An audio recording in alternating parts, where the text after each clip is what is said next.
Hello, everyone, and welcome to the webcast. My name is Christine Dorsey Davis. I'm the Executive Director of the Ohio chapter of the American Planning Association, and I am your webcast moderator. Today is Friday, February 28th, 2020, and we will be hearing the presentation Sea Level Rise 101, How to Select and Use Sea Level Rise Data for Planning and Policy Decisions. For technical help during today's webcast, you can type your questions in the chat box found in your GoToWebinar tool panel. And for your content questions related to the presentation, again, just type those in that chat box in your webinar toolbar, and we will answer those at the end of the presentation during the Q&A. If your question is for a particular panelist, please just state so in your question.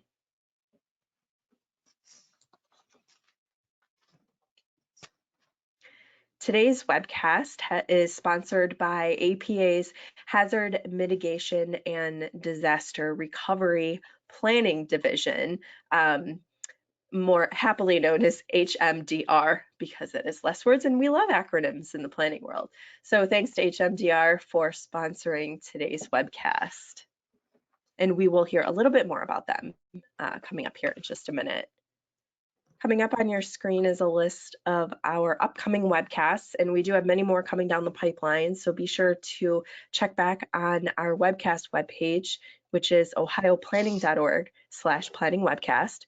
And I'm pointing out here, this is a screenshot of our webcast page, and you'll see up at the top that there's several tabs.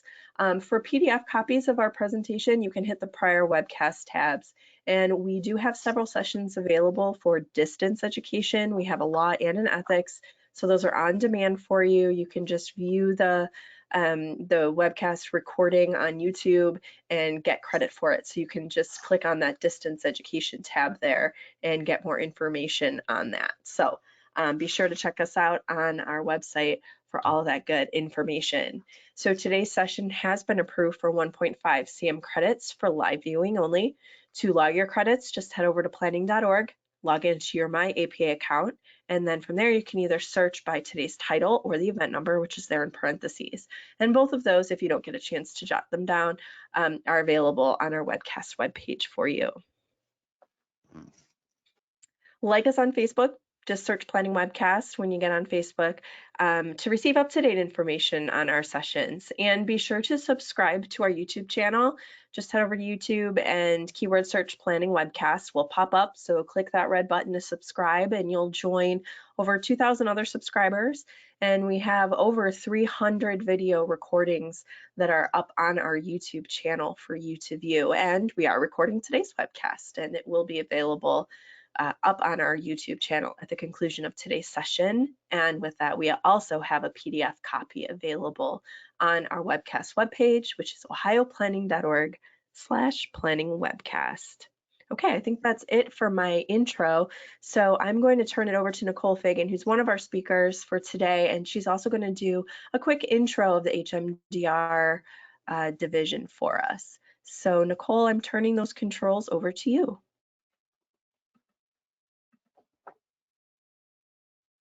Thanks, Christy, and welcome everyone. This is the first in a series of webinars on sea level change, and the session focuses on different choices for practitioners trying to use the best available sea level change science for your adaptation planning needs.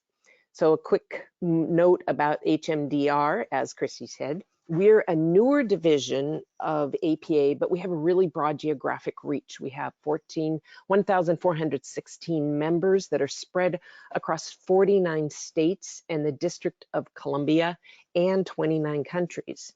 Our division is focused on advancing the role of planners in hazard mitigation and disaster recovery. So hazard mitigation activities, as definitions here, hazard mitigation activities reduce long-term disaster risk through structural, regulatory, and natural systems protection efforts. Disaster recovery activities help communities build back after a disaster event. As planners, we have a role in building these long-term community resilience because our work dictates where and how communities can grow. And that means reducing the risk by not putting people or infrastructure or other lifelines into dangerous areas. So more about that division you can send an email to apa.hmdr@gmail.com, or you can visit us during the National Planning Conference or Google us on the web. So again, this is part of a series on sea level change that's relevant to shoreline and coastal planners. The series of webinars are designed to address a range of topics that include a range of things that I'm going to talk about in a few minutes. And we're going to start today with this using best available science for sea level change. The next one will be on integrating sea level projections into your plans, and that will be on May 8th. Hey, Nicole, all of a sudden we're not, oh, there it is. Perfect. Thank you. Thank you. And then we will also be talking about coastal hazard zones, best management practices, permitting and planning, sea level rise, and capital facilities planning. So with that, let's introduce ourselves. I'm Nicole Fagan with Washington Sea Grant and at the University of Washington, Seattle, where I help shoreline coastal planners and resource managers find solutions to complex coastal management issues. And in particular, in this case, I am dealing with many issues related to sea level rise and planning. Matt. Thanks, Nicole. So I'm Matt Campo. I'm here at Rutgers University in New Jersey. I'm part of the Blaustein School for Planning and Public Policy.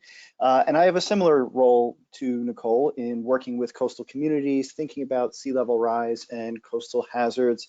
And I've also served a role in co-authoring the last two sea level rise science panel outcomes for the state here in New Jersey. So I'm looking forward to this. Okay, so during the webinar today, Matt and I are going to discuss the different components of changing sea levels and identify areas where scientists are working to reduce uncertainty around major contributing factors, such as melting ice sheets. We plan to, we'll provide some examples specifically about what we're doing here in Washington State to develop localized projections and their meaning for planning purposes, and then discuss how sea level rise will affect flooding in our coastal communities. And then we're going to end with some tools that can be of help in your communities to better understand the impacts of sea level rise. And then we're going to walk through some questions that users might need to think about when planning for future inundation, some things to think about. For example, when we say we want to plan for the future, how far into the future should we be looking?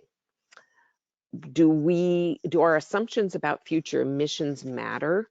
And what exactly does likely sea level change mean? And what are some of the worst case questions? How will sea level change impact flooding in our communities? And then do I have the right tools for the job that I need to do? So where does sea level rise apply in planning? And we'll be getting into this more in our later webinars.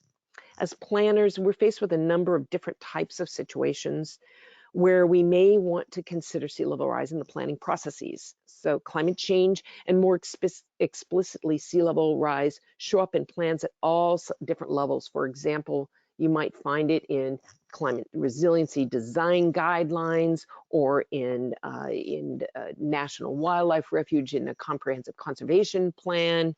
You might find it then in draft EISs or transportation related, and in flood risk management plans and local coastal plans, and then also maybe in sub-area plans. And these are just a few of examples that we will explore through this series.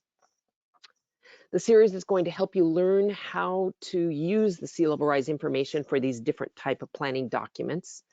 We're going to look at in this first series, we'll be looking at the overview of key concepts and the current state of knowledge about sea level rise, then as I said, on May 8th, our second webinar will be looking at how to integrate sea level rise projections into different plans. Then the next two, which are coming next fall, are going to be looking at creating hazard zones, and finally, capital facilities or capital improvement planning and sea level rise. And with that, now I'm going to turn it over to Matt, who's going to walk us through how to determine what information to use for sea level rise projections. Take it away, Matt. Thanks, Nicole. So thanks, everyone. So what I'm going to do is walk through just a couple of slides on how we think about sea level rise and sea level change, and in particular, some critical terms that in our experience are helpful for planners to understand that you might hear frequently. So Nicole, if you go to the next slide. Great. So the first thing that we wanted to cover is one of the inherent assumptions in understanding sea level rise and sea level change is global emissions, right? And so how the world is going to change and warm is a really important question that we need to be thinking about and understanding when we're projecting sea level changes into the future. And so the first question that almost always comes up from planners is, I see these RCP scenarios, what do they mean? The table in front of you is from a 2019 IPCC report on the special, it's the special report on the ocean and cryosphere in a changing climate. And the reason, what we're demonstrating here is you'll see those RCP numbers, right? They're currently 2.6, 4.5, 6.0, and 8.5. Well, RCP stands for Representative Concentration Pathway. And that is a measure of something that we call radiative forcing, right? So all of those numbers, 2.6, 4.5, 6, and 8.5, represent a magnitude of how much heat the Earth is going to hold in as emissions continue on a particular pathway. So all of those numbers from 2.6 to 8.5 are essentially representing the fact that the more greenhouse gases we emit, the more heat gets held within the Earth, and then moving forward from that, the amount of heat that gets held within the Earth can lead to a range on the right-hand side of this figure of different temperature outcomes. So if you read across RCP 8.5, a scenario in which fossil fuel intensive emissions continue to grow, right? It's a fossil fuel intensive growth pathway.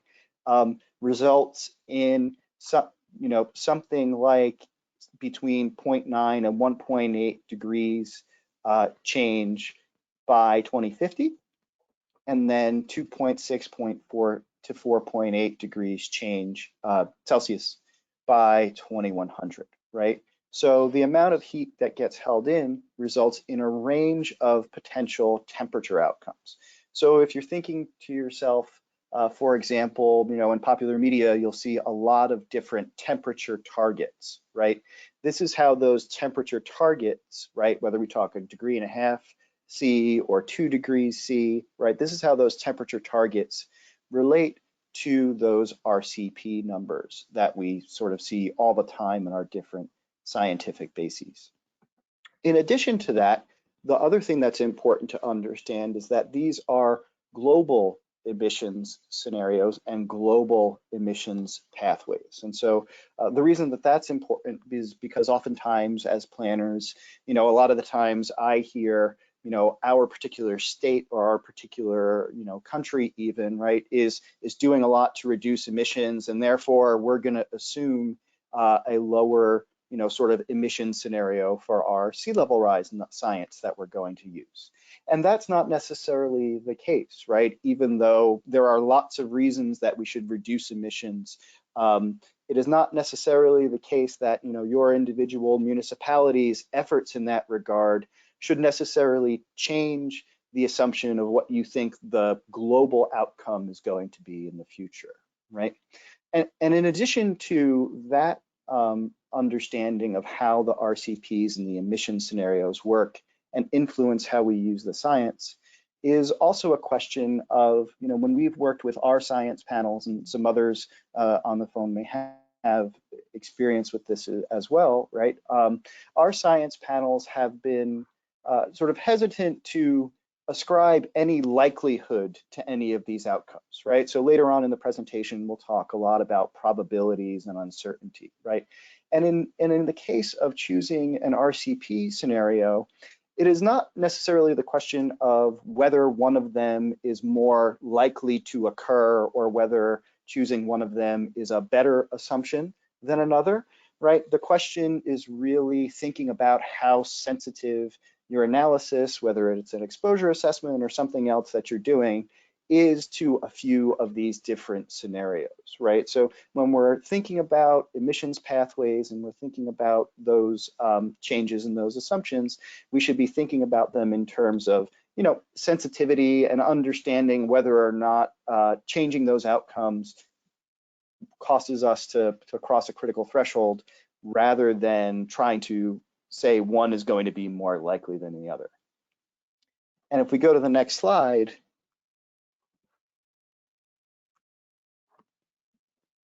Nicole, if you click to the next slide, there we go, great.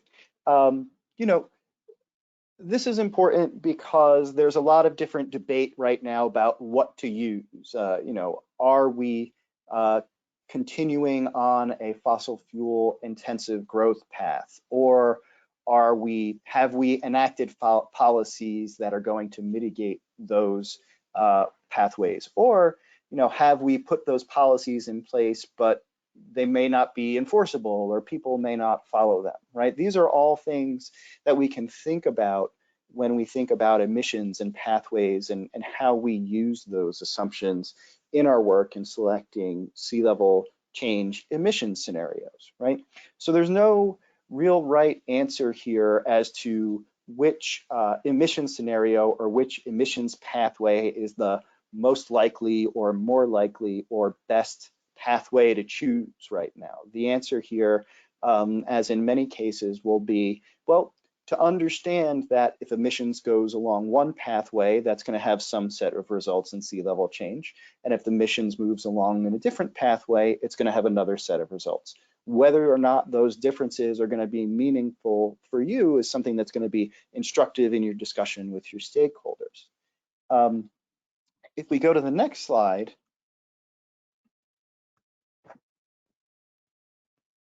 okay. The other thing that we talk about with sea level rise, aside from emissions, are what do those emissions affect and what do they impact?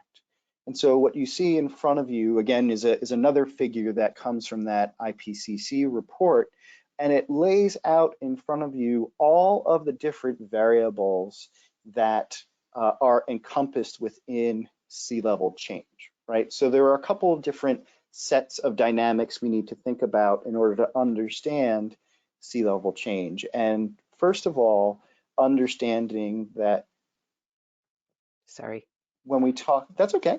When we talk about global sea level rise numbers, we're typically talking about eustatic sea level rise, which means we're purely talking about the change in the world's ocean as it warms and as glaciers melt.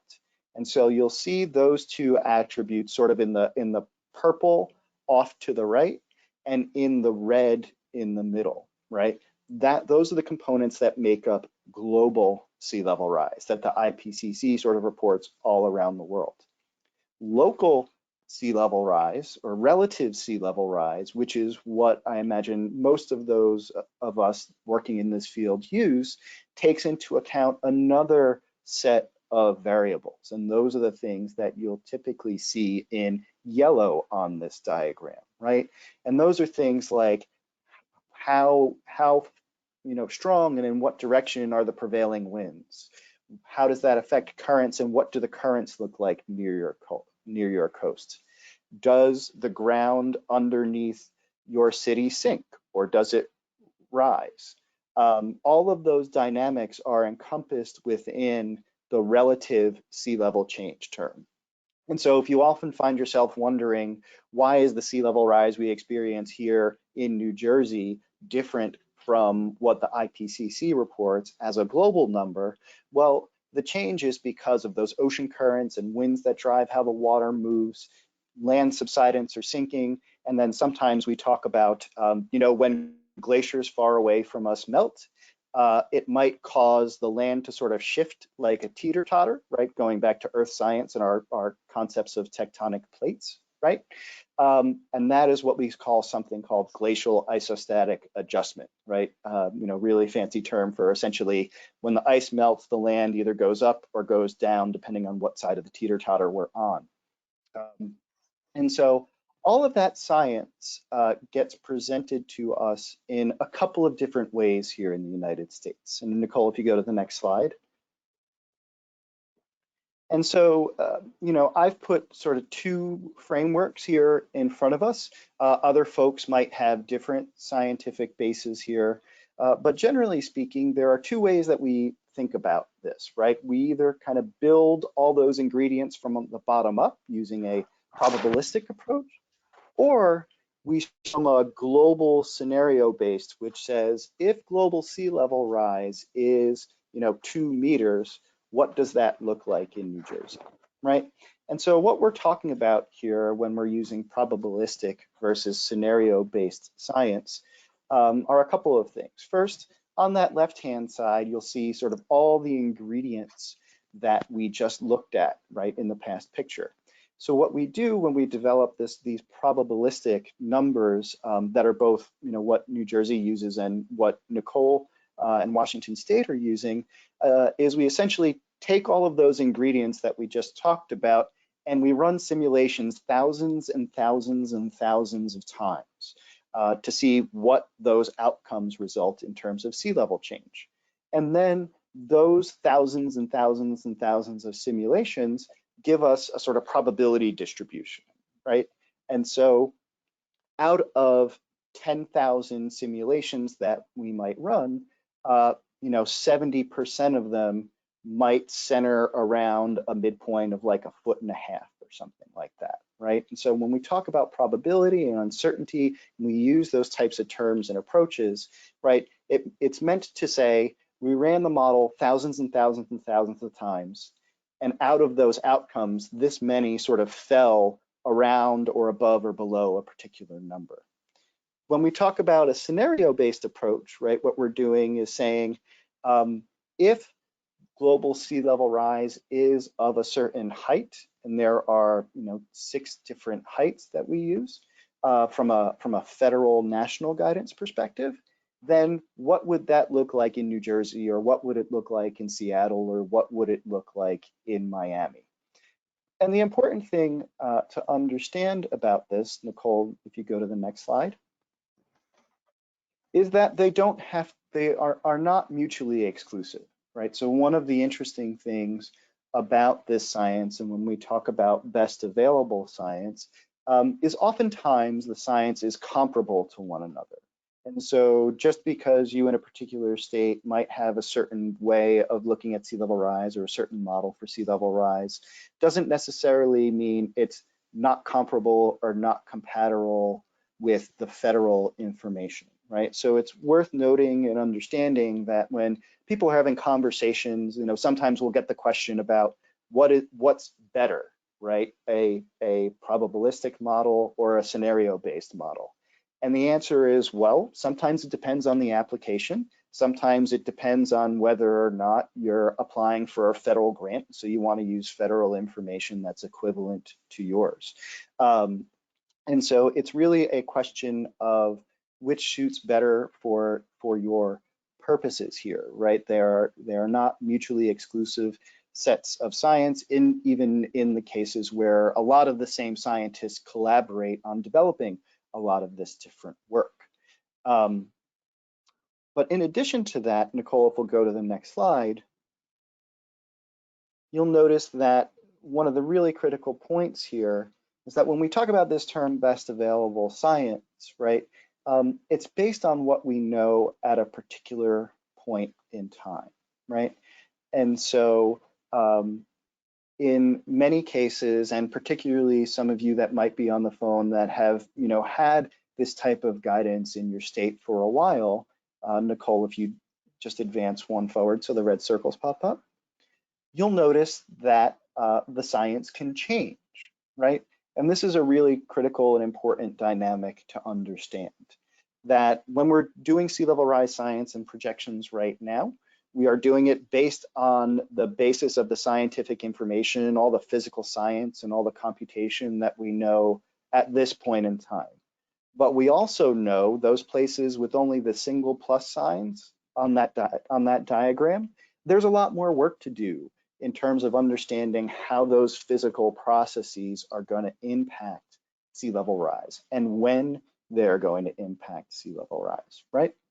So making sure that when we're talking with and communicating with folks and understanding about, better science, best available science, that there is some inherent uncertainty in finding out what is going to continue to perhaps change these numbers and when those changes might occur.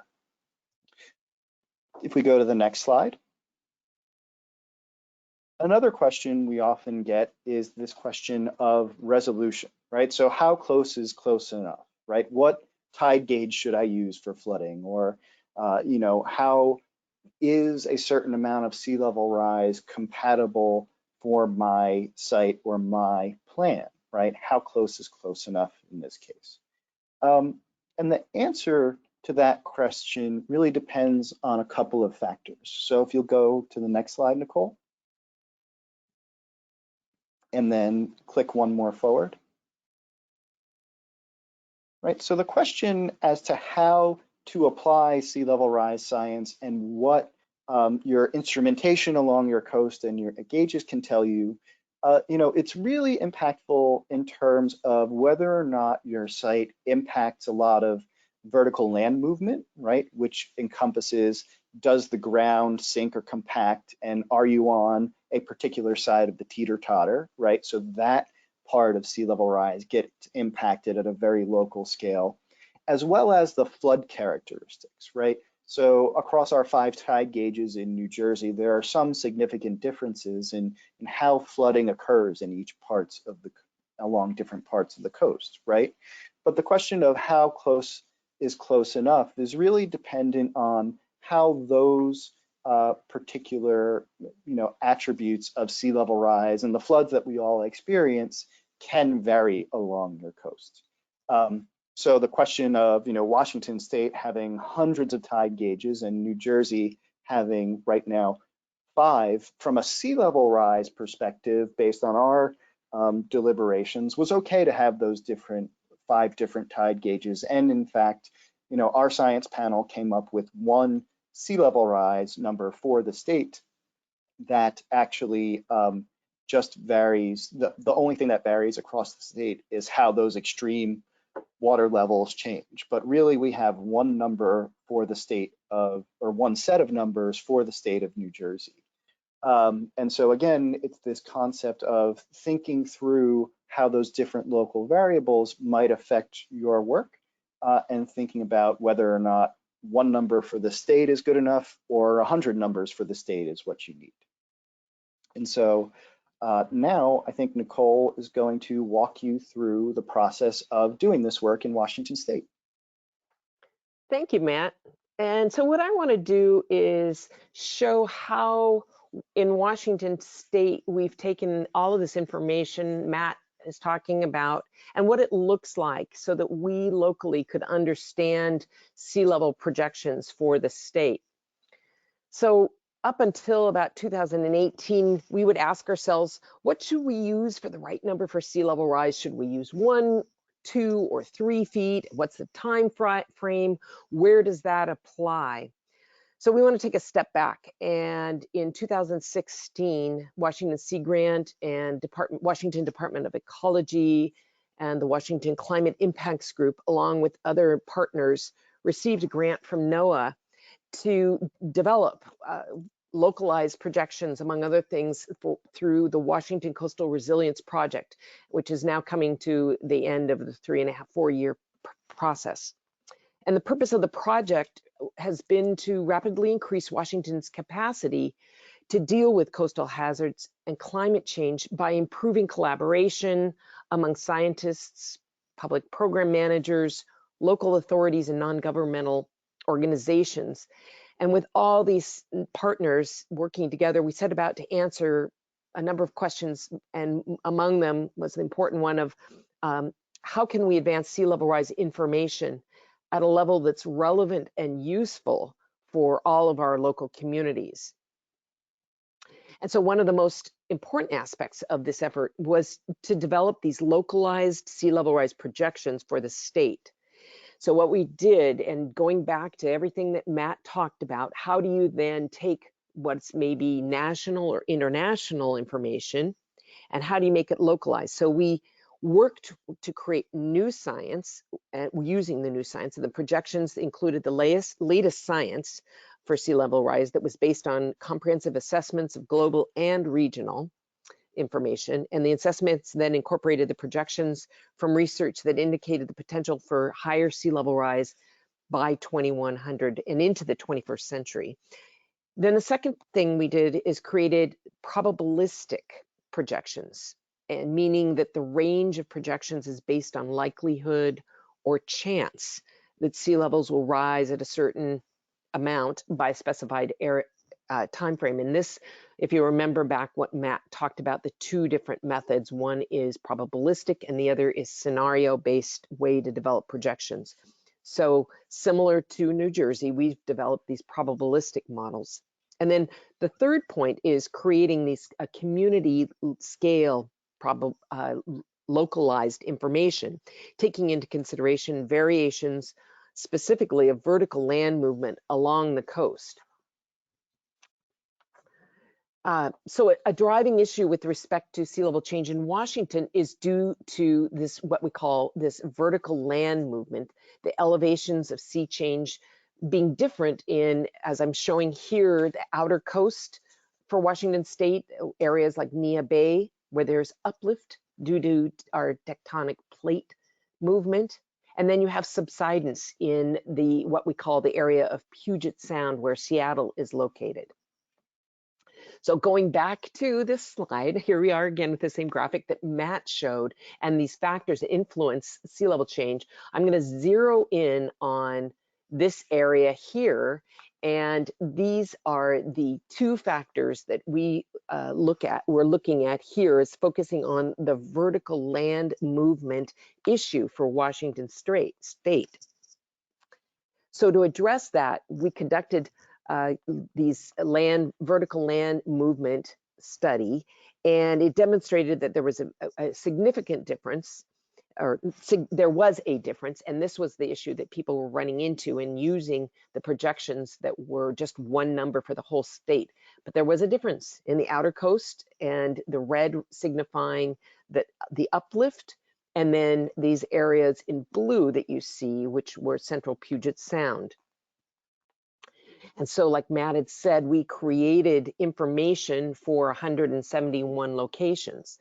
We've created this visualization tool that shows all of these unique locations and the information. The locations correspond to a spatial resolution of the gridded vertical land movement data that was used to develop these localized projections.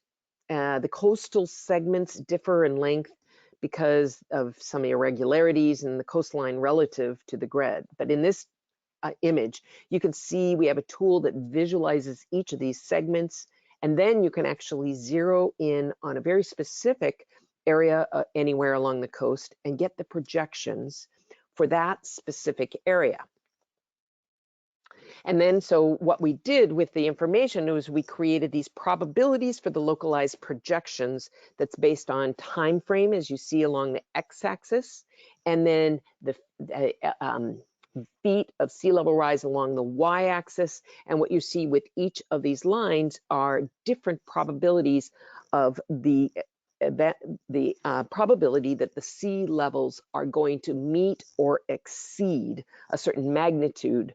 So the lower line being 99% chance sea level rise will exceed that elevation or that magnitude, and then all the way up to 0.1%, a much higher magnitude. And so this is what our probability tables look like. And I am going to walk you through what is in this information and how to read them to give you a feeling for how do we work with this information and how does this give us a broader range of information about sea level rise that we can work with.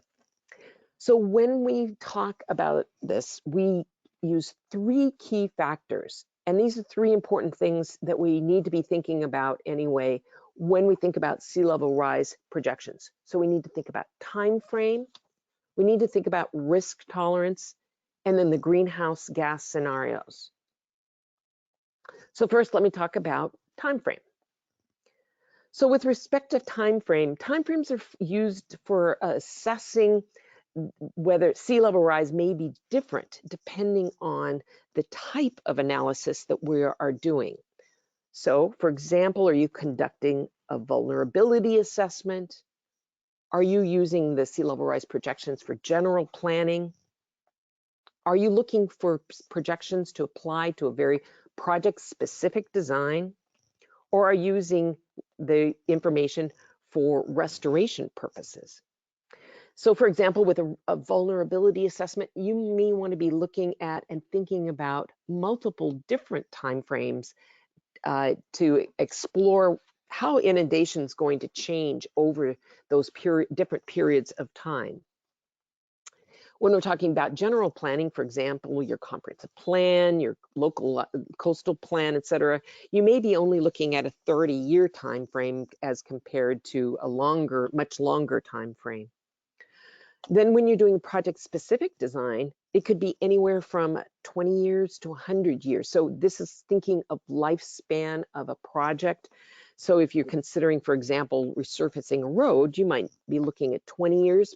But if you're designing a wastewater treatment facility, you need to be thinking about 100 years out.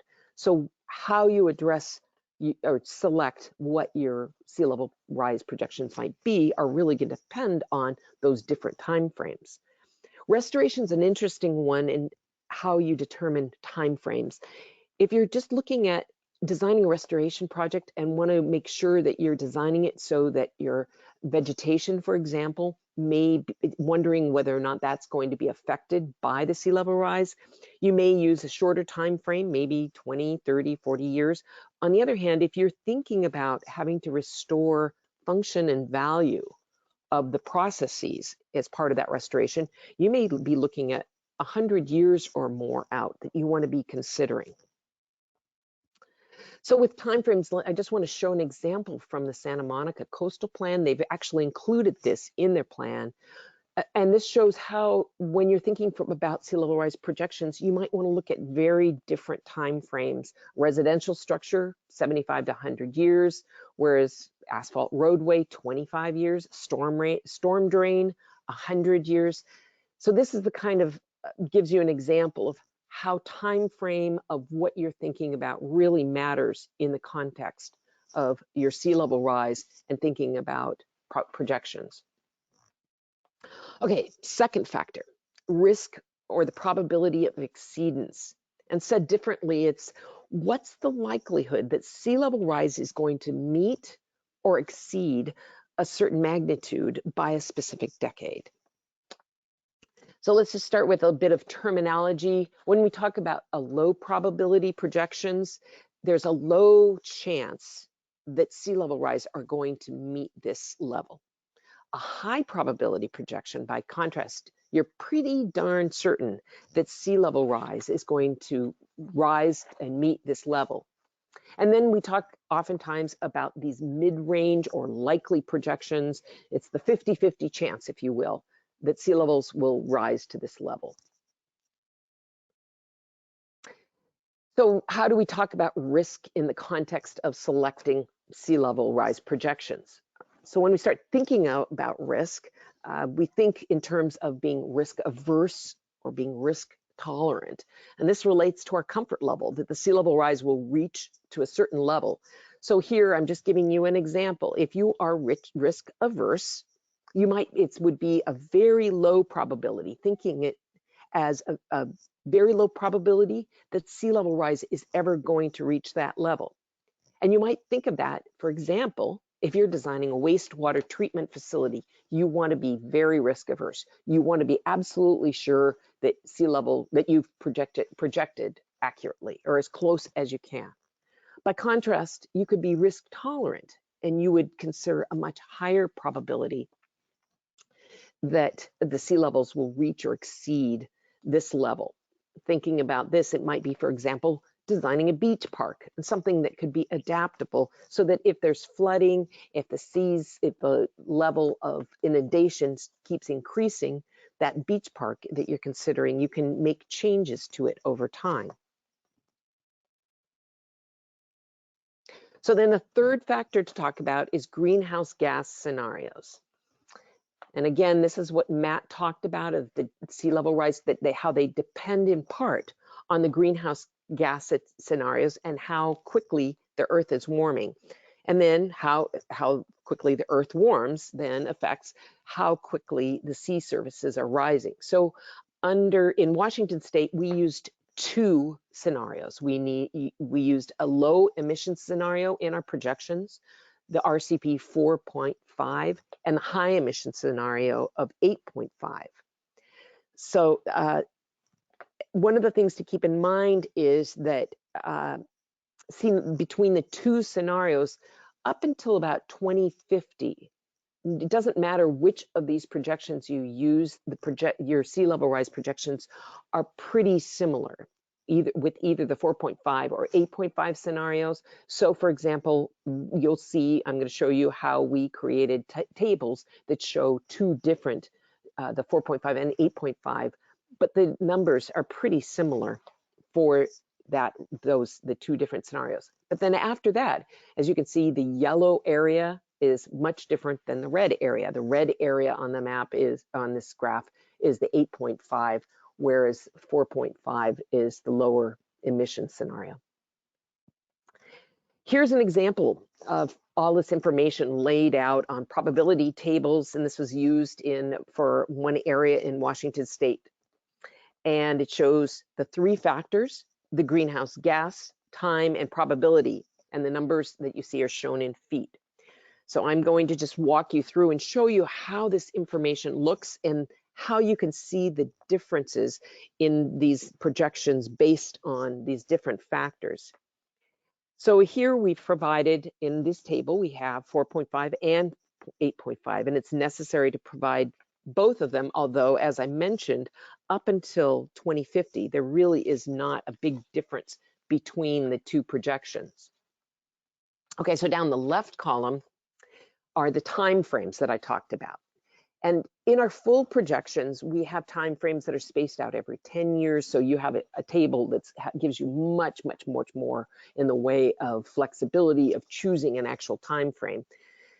In these tables, working with this county, they asked us to reduce it down and condense it into 3 time frames. And oftentimes you'll see this way of reduced down to 2050, 2070, 2100.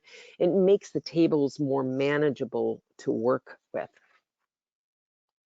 And then across the top of the table, you see the probabilities.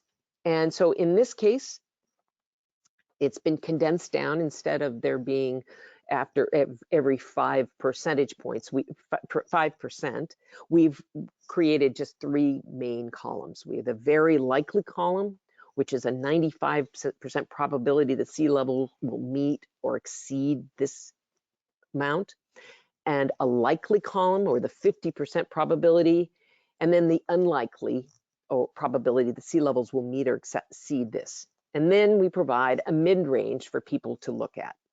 So looking at what this means, you can see that for example, if you look at 2050 on both the top table and the bottom table, the red line kind of gets in the way, but you can see that the probabilities are pretty much the same. This is the issue I was saying is that depending on whether or not it's which greenhouse gas scenario you use, up to 2050, it's pretty much similar. It starts to change then after that. What you can see though is just looking in the columns, you can see the difference between 2050 and 2100 in both cases. whether it's the 4.5 or 8.5. And then even across, if you look at 2100, you start seeing a real range of numbers. So what this is showing you is how there's using the probabilities rather than just saying, I want to plan for 1 foot of sea level rise. It's what does that mean? What's the time frame? Can I have more information to work with about how to use the sea level rise information? So these tables and using the probability projections provides everybody with a lot more information to work with to make selections and determinations of how they want to proceed, what time frames they want to work with, what probabilities, what level of risk they're comfortable taking with for a specific project. And then one thing I want to just reiterate, and Matt mentioned this and referred to it, it's more than just the rising of the sea level. So when we talk about sea level, we really are only talking about what's happening twice a day at high tides. But that doesn't take into consideration what is really important and where much of the damage and the inundation might come, which is with the issues of storm surge and waves. And I'm just going to show you what this looks like and how you can see this difference. So here we are, typical day at the beach, a beautiful day, sunny, etc., normal day. This is an example of the exact same location with an extreme high tide, or what we call a king tide. Also, it's a nice calm day. But this picture shows the exact same location. This is not a high tide. This is a normal tide, but this is a day where there was storm surge and waves. And so you see how much more damage, how much more flooding is taking place. And this kind of an image can give you an example of what we mean when it's not just about the sea level and the sea level rising, but how we need to take into account how much more impact might come from the storm surge. And that information needs to be added on. Most of the information, in fact, all of the information that I've been talking about can be found on our Washington Coastal Hazards Resilience Network. This is where we have developed and placed information for folks in Washington State to understand how to find all the sea level rise projections and the tables and the visualization information. So now I'm going to turn back to Matt, and we're going to talk about how flooding impacts our communities.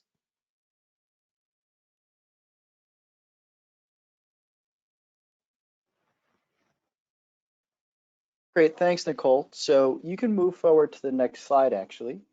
And we'll revisit this slide again to be able to say, you know, one of the things in working here in New Jersey that was pretty critical early on in thinking about working with communities for sea level change was thinking about how we talked about it in the future and how it would impact the future of communities. And I will say, as most folks on the phone have probably dealt with, we did a lot of learning, let's say, about how to talk to people about this. And so one of the things that we talked about is how to, you know, most productively have this conversation about it's not just, you know, high tide changing, right? But it's really about, yes, high tide will change in the future, but it's also all of those things that we experience today will become more likely to occur if that sea level rises and the baseline for flooding increases, right? And so if we go to the next slide, one of the ways that I like to do this with communities is working with, you know, any, you know, particular sea level rise viewer that you may have for your community. You could do this with the, you know, sort of national sea level rise viewer as well. Is just talking about this concept of total water levels, right? And thinking about, in this case, what I'm showing you, this is northern Monmouth County in New Jersey. So it's right on the southern shore of the Raritan Bay, that part of New Jersey that has the little hook is off to the right, that's Sandy Hook. And so what this is showing is essentially 3 feet above mean high water. And so today, this is what communities would experience as sort of a typical nor'easter, right? We get one of these sort of every fall, winter season. You know, we had just saw this level of flooding, I think, in October, right? You see a 3-foot number. And so the question to come to here, as you know, I sort of credit to, you know, I believe Margaret Davidson in this talking point was, you know, when, you know, today's storm becomes tomorrow's norm, right? When those things that we experience only a few times a year, or maybe not at all, become sort of normal everyday occurrences. And so, you know, if you look at our sea level rise numbers here in our state, this 3-foot nor'easter today is a likely high tide outcome in the future for communities, right? And so in starting here, you're able to think about other things that people have experienced and talk about frequency rather than talking about 2,100 hurricanes, right? You're starting from a place of experience, you're starting from a place of commonality and, you know, perhaps recent experience to really think about moving your conversation forward. In the next slide this is a 7-foot water level using our NJ Flood Mapper tool, right? And this water level approximates what a current hurricane would look like in New Jersey, right? And so this water level is something that folks in these regions have also experienced, right? We know what, generally speaking, what large coastal storms and hurricanes look like. But the question here, and the question that we pose to communities, is as sea level rises, this becomes increasingly more likely up and until the point, you know, in the long term where this starts to look like an annual flood in some cases. In some cases, it's, you know, maybe a 50% event, right? But it starts to become much, much more likely up and until the point where it's really quite likely that it occurs at least one time a year. And so at the point that you're working with the community on this, right, you've talked about things that are experienced, right? You've talked about a current sort of storm or even tidal flooding events like Nicole talked about, right? And you're talking about them starting to become high tide every day. And then you can talk about different size storms and say, well, they're going to become much more likely in the future. And that by the time that you've had those discussions around things that people have already experienced, then you can go to the next slide, right? And this, you know, flood map is really something that we in New Jersey have never experienced before, right? This is the future storm in the long term. This is showing 12 feet above mean high water.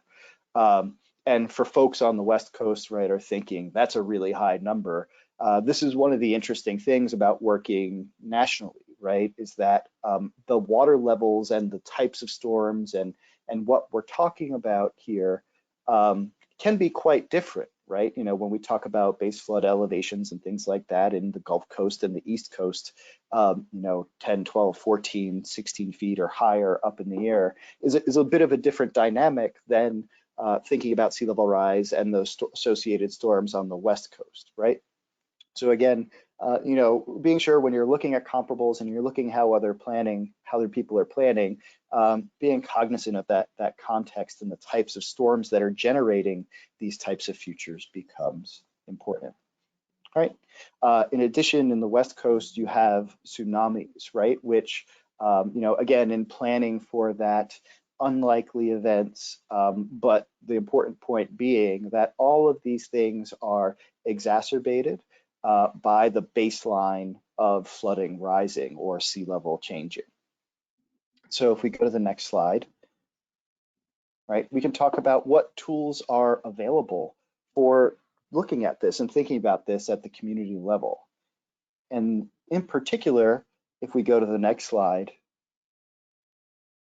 you should be asking yourselves the questions about, do you have the right tool for the right job, right? There is a proliferation of sea level rise tools there out in the world right now. And if you go to the next slide, we're going to ask you to type some tools that you're using into the comment box, right? We'll compile that list and pass them along to attendees. I personally find it, and I know others find it, sort of hard to keep up with the proliferation of these different sort of flood mapping tools in the climate adaptation world, right?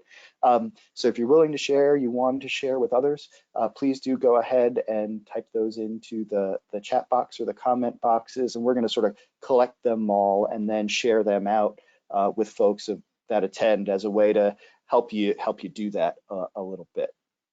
And so if we go to the next slide,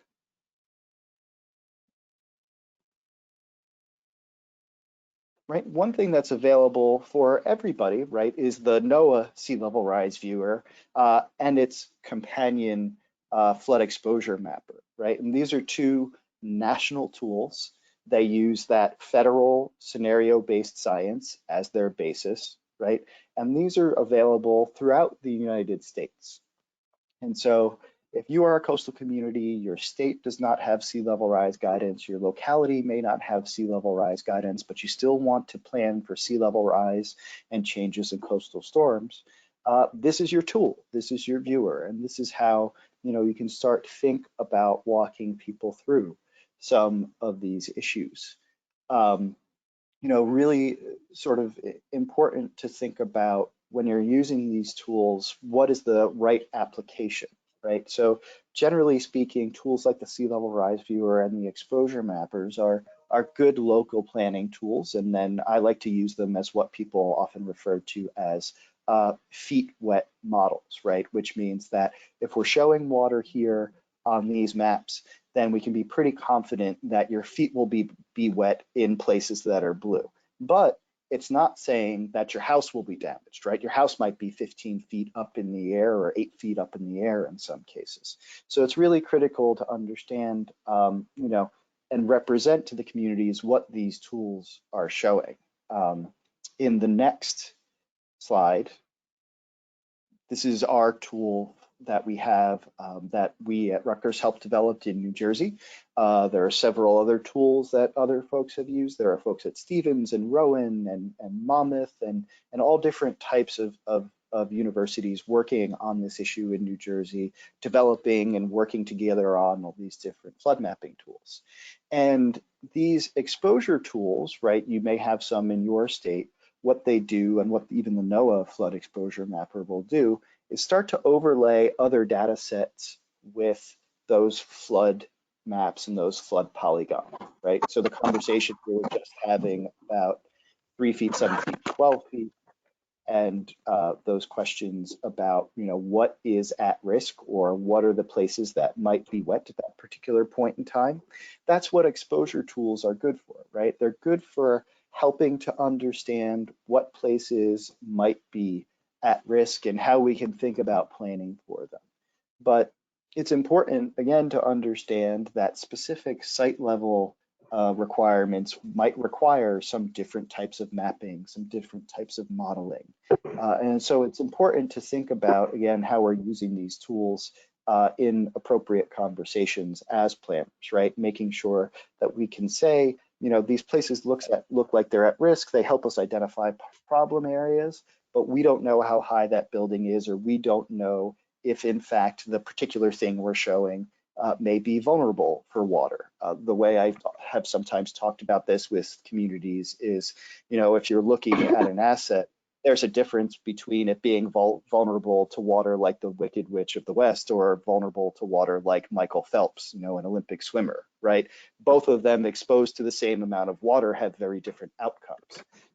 And so again, thinking through that with communities becomes very helpful. And I think on the next slide, Nicole is going to walk through a couple of tools that she's familiar with using that have been developed on the West Coast. So this is repeating what I had shown you before when I was talking about our localized projections and how you could go in and find the information for specific areas in Washington. Hey, Sarah. Yes. Hi, Sarah.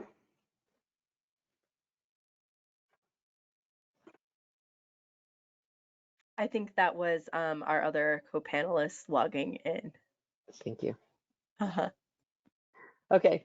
And then I just want to show you one quick thing, which is the final example, which is what's called Cosmos, or the Coastal Storm Modeling System.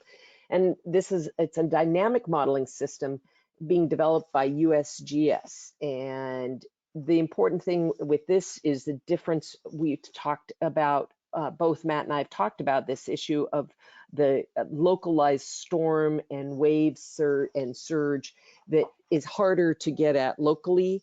And so USGS is going along and doing a extreme amount of modeling to develop this, and then to put it into a system that then can be used with lots of other data, including sea level rise.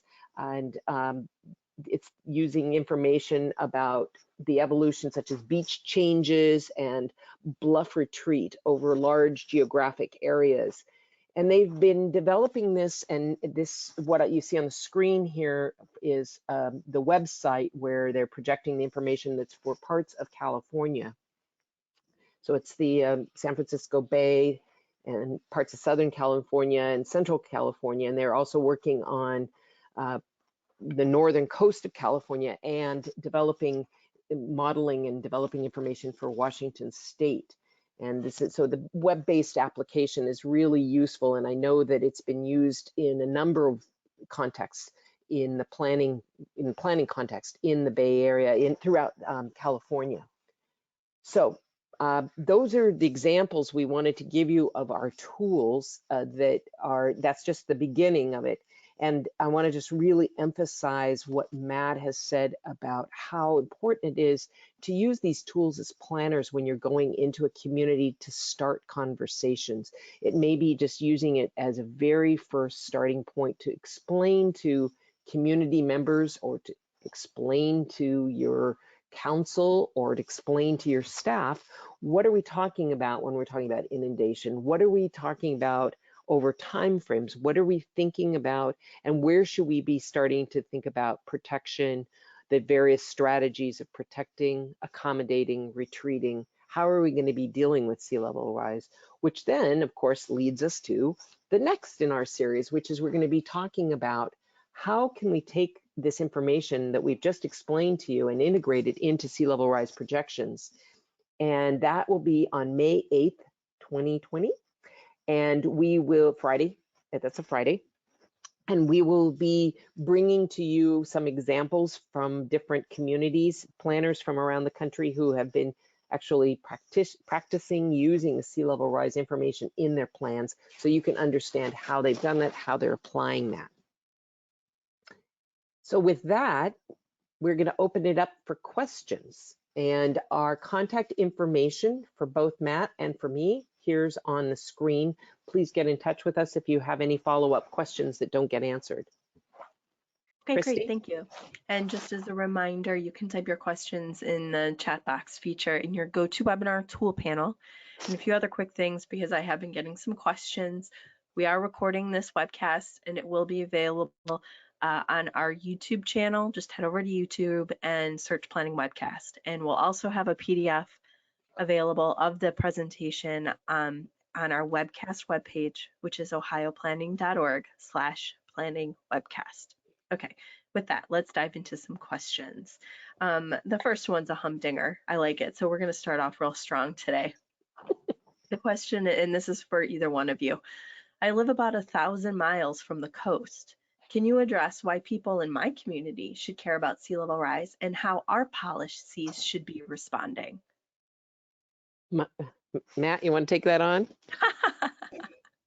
Well, so yeah, I mean, so one of the things that I've worked on a lot, so sometimes when I describe myself to other people, I say my interest is in planning around big, gray, ugly stuff near the ocean. And some of those uses, and some of those particularly water dependent uses, are things like thinking about coastal ports, thinking about those other coastal infrastructures that may impact how you get goods. They may impact whether or not you get scallops in a restaurant where you live, right? Or some of these other things where there are these sort of ocean economies and things we all depend on the ocean for. Obviously, we need to get things from the ocean to land. And that only happens, in some places along the coast. And so if you're 1,000 miles inland, I would think my initial questions would start of, I wonder where my goods come from, or I wonder where my goods go to, right? So if I'm manufacturing something like farm equipment for export, what port does it go to, and how would it impact my economy if it can't get there, right? Those might be some of the things that I might be interested in investigating in terms of, why my community should care about, what sea level rise does. And I would add into that just as planners, we're oftentimes the source of information. People come to us and say, explain what's in the news, explain what we're hearing about.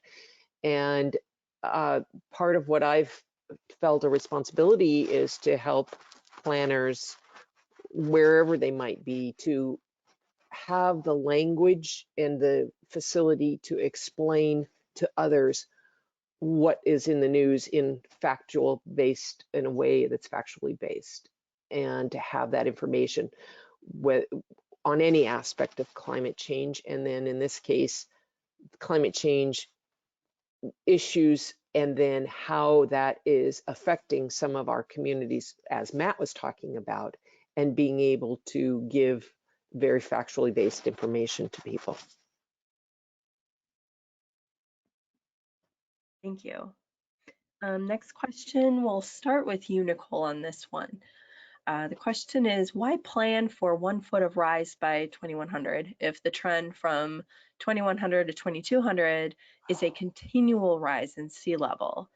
In that case, would we not want to be planning for a rise that is greater than a foot? I'm going to go back to why we created probability tables. And in our case, I believe our tables actually do go out to 2150. However, the issue here is time. And what are you planning? Asking yourself, what are you planning for? And why do you need to consider this? So for everything that we're considering, there's going to be a different time frame. And I'll go back to how I was talking about, if you're doing a vulnerability assessment, you might need multiple time frames. If you're doing a planning document and you know that it's going to change in 30 years, then you maybe only plan for 30 years out. And then if you're planning for a very specific design of something, if you're planning for something that needs to be in place until the year, and are expecting to be in place to the year 2200, then you probably are going to want to try to figure out and understand what the projections are going to be for that time frame. One of the beauties of the probability tables is that it gives you that ability to think about this in different time frames. And that's a real difference rather than just picking a number and saying that's the number I'm going to plan for. We can also work backwards and say, if you're only planning for 1 foot of sea level rise, what's the probability that it's going to be at 1 foot in Washington State, for example, at any one of those 171 locations? And you can then find out that the probability may be 50%, or it may be only 1% by the year, again, picking a time frame 2100. So that's where having more flexibility and also really understanding how time and life span and time frames really play into this whole process of thinking about sea level rise.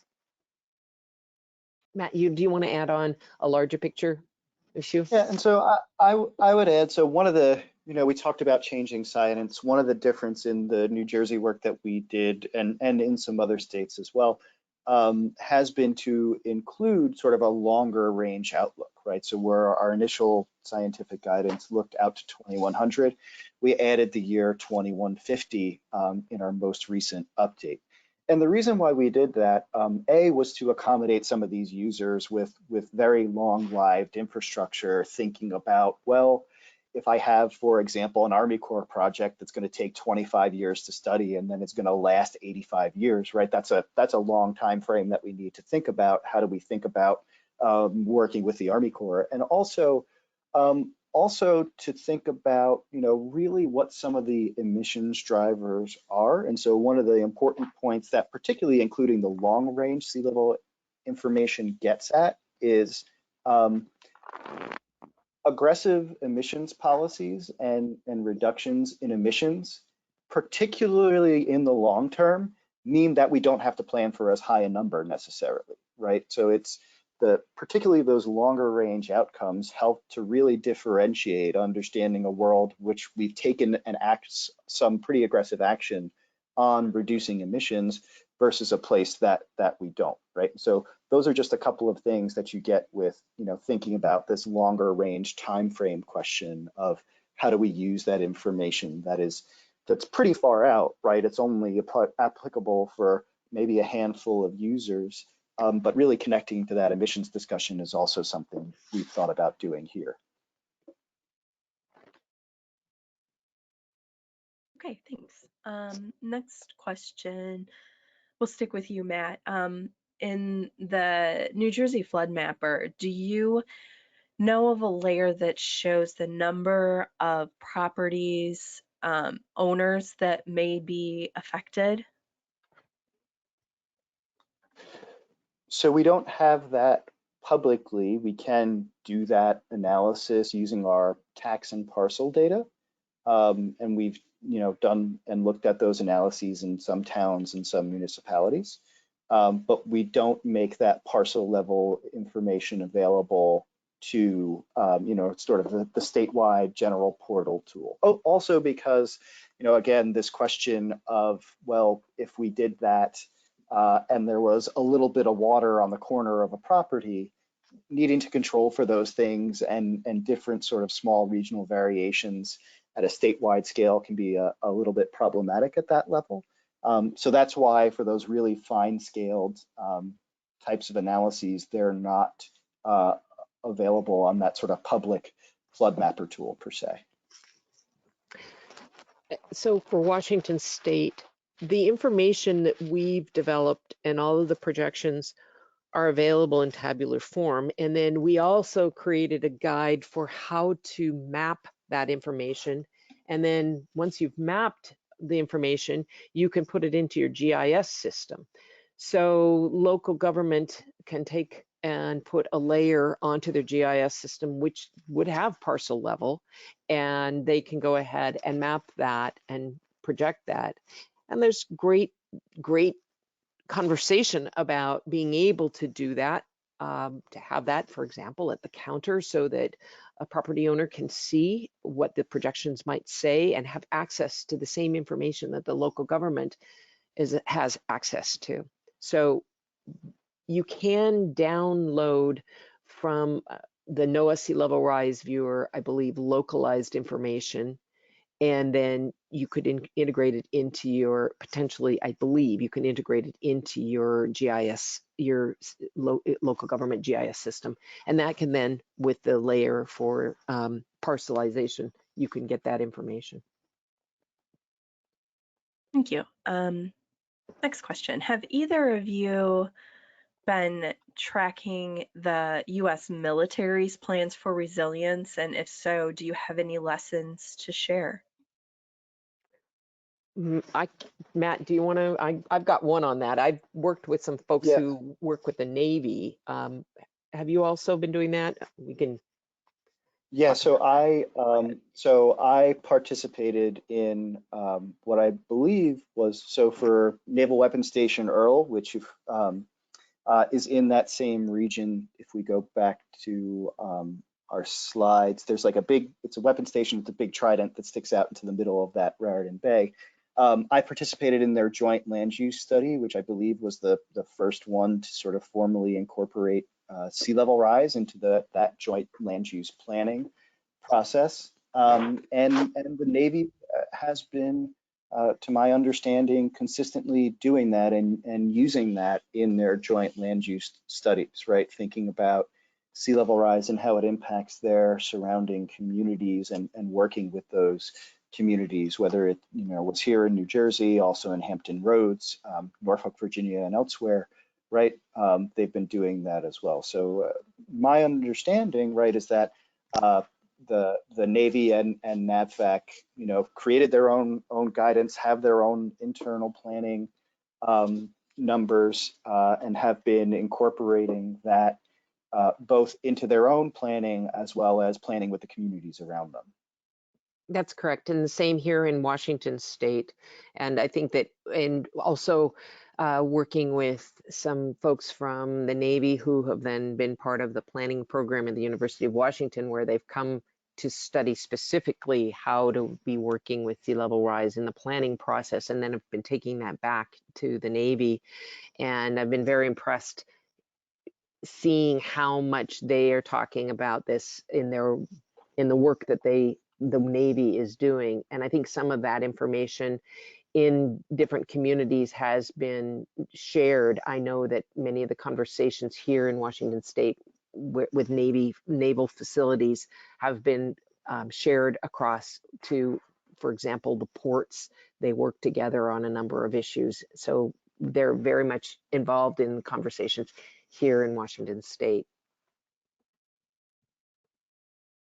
Oh, and I guess I should say that oftentimes people, this military is the U.S. Army Corps of Engineers, not necessarily military, but they do have sea level rise projection and design guidelines that oftentimes engineers rely upon those guidelines in their design.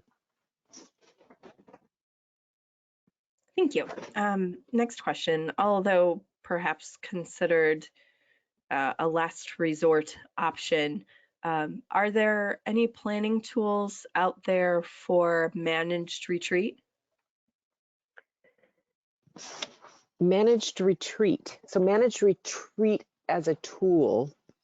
Managed retreat is a strategy. So when we talk about what are we going to do? How do we plan for it? And this is a spoiler alert. This will definitely come up again in our next webinars that we're going to be talking about planning. What are your options? What are your strategies? So you have your protection strategies, your accommodation strategies, and your retreat strategies. Any of those strategies are going to need to look at the same information. And one of the beauties of this time frame, for example, and looking at these probabilities and then mapping that information, is being able to see when, to get a feel for when and how there will be inundation in areas, which then can be used as guides for the managed retreat, if that's what you want to be talking about. And we'll be talking in one of our sessions about creating areas, hazard areas, or these planning areas, and what actions you can take within them. So the tools specifically are the same, and then it's what strategy that you apply towards that, and at least with respect to mapping. There may be other questions about tools related to economics and the cost-benefit analysis, for example, but that would be a whole different kind of tool, and we're not addressing that here. Matt, do you have anything else? Yeah, so I mean, I would add to that one of the questions that falls in this theme of managed retreat is, and really relates to this concept of vulnerability and exposure assessment, right? Is that, generally speaking, the first place that we go to as a planning profession, right, are the buildings, right? So are the buildings at risk? And that's generally where the community residents start as well. And one of the questions that I've used those flood mapping and exposure tools for is to think about all of the things that make up a community, so that we can say, we understand that this type of flooding might not be an issue for your home, right? But it certainly might be an issue for roadways or stormwater systems or septic or those other different types of low-lying infrastructures that have limited sort of capabilities to adapt. And that is how sometimes we can lead into these sort of how long and under what conditions are people in the community willing to live in certain places, right? Your home might be fine, but you might not be able to get to it 50, 60 times a year. You might not be able to flush your toilet, right? All of these other different types of things that make up a community and make it a pleasant place to live, right? So I think around that, thinking about some of these exposure tools and this mapping, and then thinking about where sort of all the critical infrastructure sits and how adaptive those things are. Like it's more than just high tide, it's also more than just houses, right? And thinking about what that means in those conversations with the communities and what a livable place looks like in the future as you're having those conversations. Great, thank you. This is a good question. So, does the use and interpretation of these tools change when you consider planning for communities along the Great Lakes? Yes. But Matt, have you been addressing that? I've not worked with any Oh, of the okay. Great Lakes communities, but I know, again, generally speaking, thinking about the Great Lakes and some of the other sort of, again, individual coastal dynamics that we experience on the Great Lakes. Yeah, those conditions change, just as we talked about the East Coast, Gulf Coast being different from the West Coast, and then, those things being different from, the coastal Great Lakes. It putting all of those different numbers and different storm dynamics become sort of really important in those local contexts, right? I don't know a lot about, individual projects going on in the Great Lakes. I don't have any deep experience there other than knowing that they are talking about these dynamics a little bit differently, SAISH events and other things than, I would here in New Jersey or along the Mid-Atlantic, East Coast, Gulf Coast. Yeah, and I think the main thing that just keeping in mind is that these projections that we've been talking about, the IPCC projections with sea level change, do not apply to lakes. So there are definitely issues that apply related to increased changes that can be tied to climate change along the shores of the Great Lakes. It's going to be different, though, than talking about sea change, that is what we're talking about for the other coasts of the United States. Okay, next question for either of you. What is your response to our naysayers of global warming and particularly sea level rise, specifically due to the numerous models that forecast different and sometimes conflicting sea level rise scenarios? What are your thoughts on that? And then the part two of that question is, what do you think are the most accepted nationally used models? Matt? That's a lot of questions. No, so I think, so what we've more explicitly done here, and this was actually a question that came up in our most recent 2019 sort of advisory panel science work that we pulled together, is we made an explicit effort to go back and make a consensus historical statement about sea level change in New Jersey and what we've already experienced, right? And so to be able to show that from the beginning, say, I think our time period is sort of 1911 to current day, right? We've seen about 1.5 feet of sea level rise. And then to be able to make a claim that over certain periods that rise has accelerated, all in a historical perspective, right?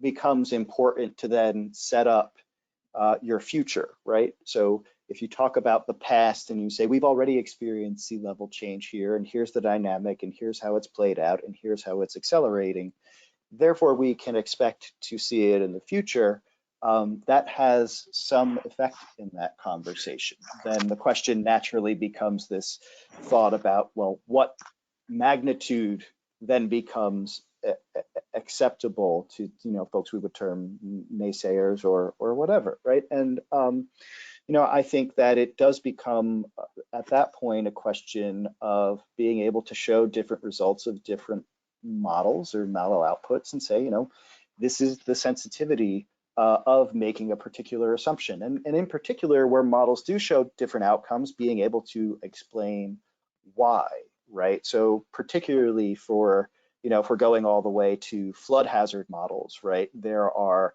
models that have waves, and there's models where the water moves, and there are models that do none of those things. And so, we need to be able to explain those things, and be able to work to just be that transparent sort of broker of information, right?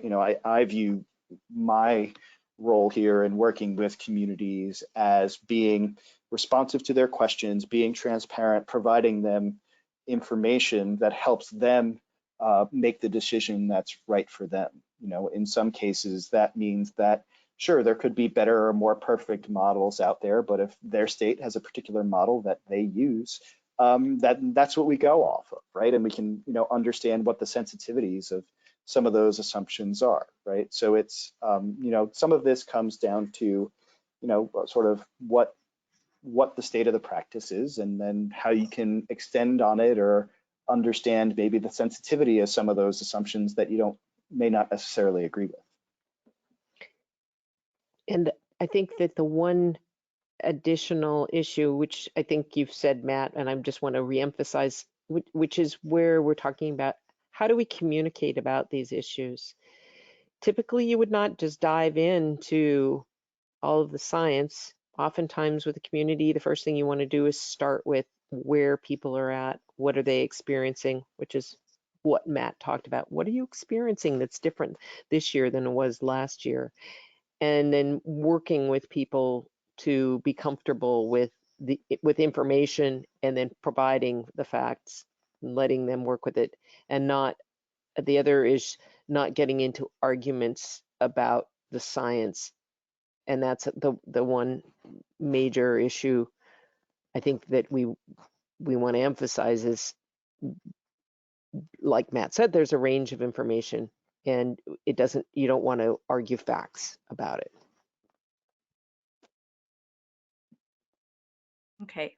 One last question, and it is, are we in an immediate crisis with the recent 65-degree temperatures that are occurring in the Arctic and all of the ice falling off the cliffs? Are we in an immediate crisis here? Is this just screaming out, we're in big trouble?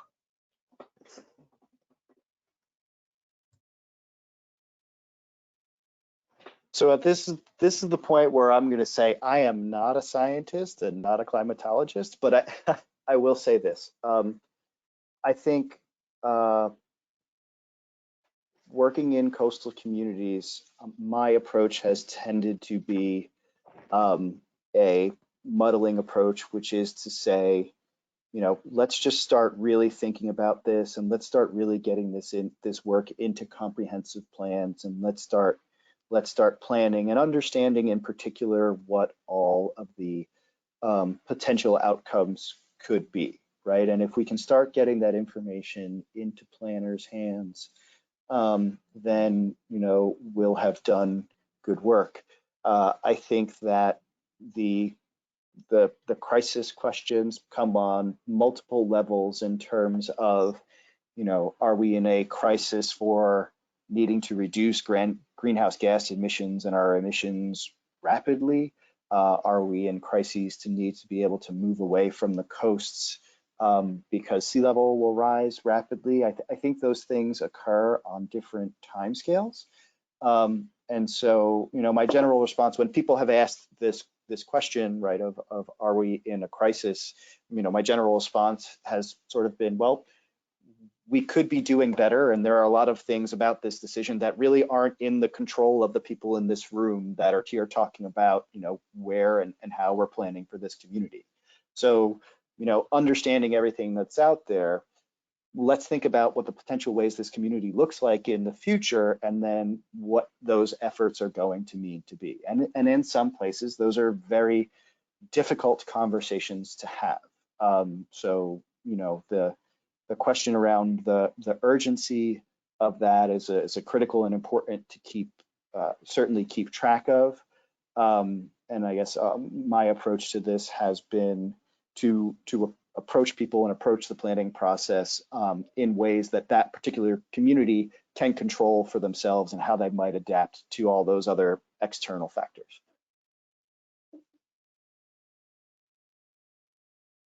And this also goes to looking at what are people experiencing now.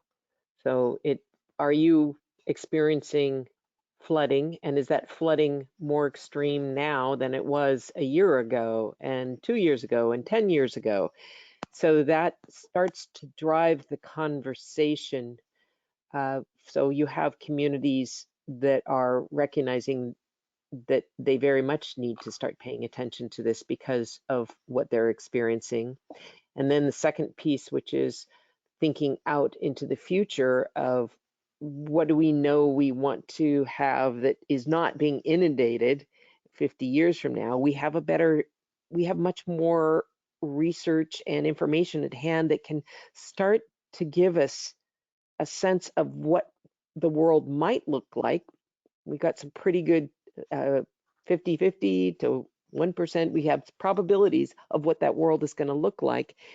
And as we're spending capital dollars on designing something, we need to be thinking about that. So every time a local government is thinking about their capital facilities plan, are they thinking about what they're spending their money on, designing something, and if that's going to be there 50 to 100 years from now, do they know and have they taken into consideration what sea level rise might be? So that's an immediate conversation because of the future implications. And we'll talk a lot more about that when we actually have a webinar on the capital facilities, a capital improvement planning process. Okay, well, it is a little after 2:30 Eastern, so we're going to go ahead and wrap up. We look forward to continuing this conversation in May, on May 8th, and then there'll be a couple more, I guess, in the fall. So we'll look forward to talking with you again. So thank you, Nicole and Matt, for joining us, and Christine from the HMDR division. I see you kind of hanging on the line over there. So thank you for organizing this session and future sessions.